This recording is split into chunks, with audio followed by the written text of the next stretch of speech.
সেদিন দুপুরবেলায় আমাদের পুরনো পাড়ার জেঠিমা এসেছে। উনি আবার পেঁয়াজ রসুন কিচ্ছুটি খান না, কী দিয়ে খেতে দেব।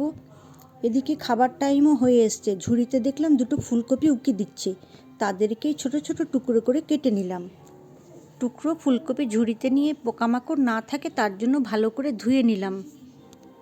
2 চামচ পোস্ত, 1.5 চামচ সর্ষে, কয়েকটা কাজু, অল্প নুন, 2টো কাঁচা লঙ্কা দিয়ে মেশিন ঘুরিয়ে নিলাম। এরপর এর মধ্যে অল্প ধনেপাতা, সামান্য জল দিয়ে আবার পেস্ট হবে। গ্যাসে ফ্রাই প্যান বসিয়ে 2 চামচ সর্ষের তেল, কালো জিরে, হলুদ দিয়ে ফুলকপি দিয়ে সামান্য নুন মিশিয়ে ফ্রাই হতে দিলাম। হালকা করে ফুলকপি ভেজে নিয়েছি।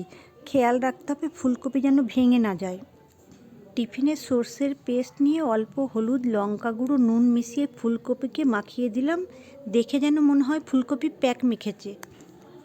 একটা সবজি, তাই একটু বাড়াবার জন্য টমেটো কুচি, ক্যাপসিকাম কুচি, অল্প মটরশুঁটি দিয়ে একটু নেড়ে নিয়ে সর্ষের তেল অ্যাড করলাম এবং 4টে কাঁচা লঙ্কা দিয়ে ঢাকনা বন্ধ করে দিলাম।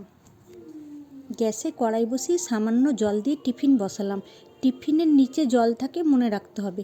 উপরে একটা ভারী কিছু দিলাম। 15 মিনিট আমার টাইম আছে, 15 মিনিট ওটা হোক, আমি ততক্ষণ জেঠিমার সঙ্গে একটু গল্প করে নিই। একটু ঠান্ডা হলে টিফিন খুললাম। জেঠিমা দেখলাম 2 হাতা ভাত বেশি নিল।